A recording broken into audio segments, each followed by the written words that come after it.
Some places do not feel haunted, they feel infected. Greyfriars Kirkyard in Edinburgh, Scotland is one of them. The air feels wrong, the silence feels crowded. And according to documented accounts from police officers, city officials, tour guides, and shaken visitors, something in that graveyard does not just watch the living, it hurts them. Before we open this file, subscribe and turn on the notification bell to join the archive, because the documented accounts in this place only get darker from here.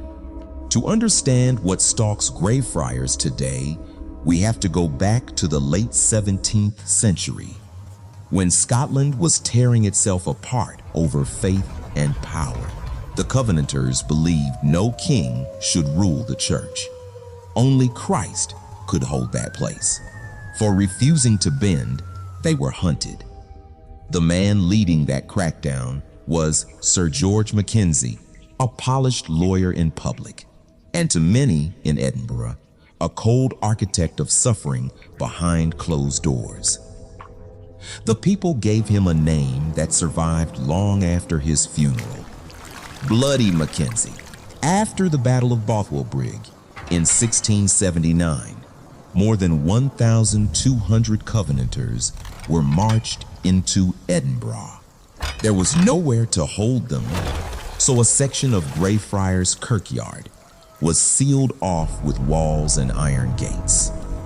That patch of ground became the Covenanters' prison. For months, prisoners were left outside under freezing rain, bitter wind, and open sky. They were starved, they were beaten. Disease spread through the mud. Many died where they stood. Others were executed or shipped away into slavery. The suffering was slow, public, and relentless. Then came the final insult. When Mackenzie died in 1691, he was buried in a grand domed tomb, the Black Mausoleum, only yards from the prison where so many had been broken under his rule. For centuries, the graveyard stayed quiet, unsettling, yes, but quiet. Then, in late 1998, something changed. A homeless man entered the kirkyard on a cold, wet night, looking for shelter. He forced his way into the Black Mausoleum and found an iron grate leading deeper underground. He opened it, climbed down, and the floor gave way beneath him. He dropped into a hidden pit below the mausoleum, a burial space packed with old remains and collapsed stone. Somehow, he clawed his way back out and ran into the night, covered in dust, wild-eyed, screaming. A nearby gardener saw him and fled, convinced the dead had risen. The intruder vanished. But after that night, visitors started reporting the same things: sudden cold spots, the stink of decay, a crushing sense of dread. At first, people laughed it off. Then the attacks began. A woman felt her hair yanked hard and later found bruising on her scalp. A man felt a sharp burn on his neck and discovered red marks shaped like fingers. People walking near the mausoleum started collapsing without warning, not stumbling, dropping. Some were carried out shaking. Some woke up confused, injured, and terrified. Then came the part that made the case impossible to ignore. Scratches began appearing under heavy clothing. Thick coats untouched, sweaters untouched, skin beneath them torn in long red lines.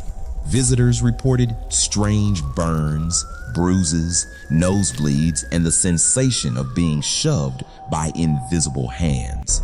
Police were called more than once to assist bleeding or unconscious tourists. The City of Edinburgh Council could not brush it aside as campfire talk anymore. By the year 2000, a minister and spiritualist named Colin Grant entered the prison to perform an exorcism. He believed whatever had awakened could be driven back.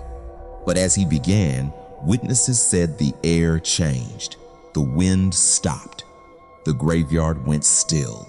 Grant later said he felt surrounded by tormented souls, all pushed forward by one darker force. He ended the ritual early. He told friends the presence was too powerful, too hostile, too aware. Weeks later, he died suddenly of a heart attack. Maybe coincidence, maybe not. But to the people who study Greyfriars, it became one more warning attached to the file. Since the 1998 disturbance, more than 450 physical attacks have been documented. More than 140 people have reportedly collapsed. The prison gates were eventually locked to the public. Today, access is tightly controlled through guided tours. Skeptics say it is fear, suggestion, stress.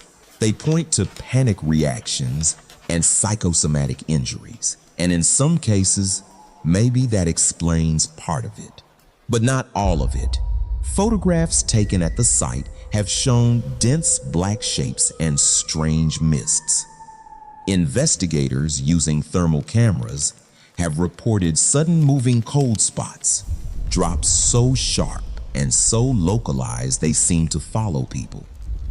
Tour guides who know every path in that cemetery still refuse to enter certain areas alone. One account still chills me the most. A young skeptic visited with friends, mocking the documented accounts and daring the entity to respond. Mid-sentence, he went pale, fell forward, and stopped breathing. His friends revived him. When they pulled up his shirt under the lights, 3 fresh scratches ran across his chest. He said that just before he blacked out, a voice inside his head whispered one word: leave. That may be the real horror of Greyfriars Kirkyard. Not that something survived there, but that it stayed angry. If you ever stand at those gates, looking into the Covenanters' prison, remember this: the grass may look still, the stones may look harmless, and the city may keep moving around it. But some places do not let history rest. Some places keep score. This has been a file from True Haunt Lore. And if you felt that chill, make sure you like the video, subscribe, and share your own documented encounters in the comments. Because the archive is always listening. So, after diving into the pure physical terror we just explored, the brutal history of the Covenanters' prison, the desecration of the tombs, and the violent, unexplained scratches left by the Mackenzie Poltergeist, you're probably wondering, what exactly is the vibe at Greyfriars Kirkyard today? Well, my personal take on this infamous graveyard right now is all about its breathtaking, deceptive charm. If you wander into the heart of historic Edinburgh today, expecting a dark, rotting wasteland, you will be completely caught off guard. During the daylight hours, this ancient cemetery and its historic stone architecture actually possess a remarkably serene and peaceful aesthetic. Nestled right in the middle of the city, with its ancient, moss-covered monuments and massive, leafy trees, it feels incredibly cozy. Bathed in the soft Scottish sunlight, the grounds genuinely look like a picturesque Thomas Kincaid-style painting of an old, historic stone village. It is a beautifully preserved space where locals casually sit on benches to read, relax, or enjoy a quiet afternoon. But honestly, from my perspective, that picture-perfect exterior is exactly what makes the reality of the Mackenzie Poltergeist so deeply unsettling. The contrast is just jarring. You can be taking a beautiful stroll past the historic graves by day, but the moment you step near the locked iron gates of the Covenanters' prison or the Black Mausoleum, that suffocating dread rushes right back in. This isn't just a spooky story. This is a place where visitors still leave with unexplained burns, scratches, and bruises to this very day. The dark energy of Bloody Mackenzie isn't gone. It is just resting quietly beneath the daytime charm. Greyfriars proves that a beautifully serene historic site can still hold on to a violently active curse. Thanks for joining me on this case here on Rhyme's Journey, and I'll catch you in the next mystery.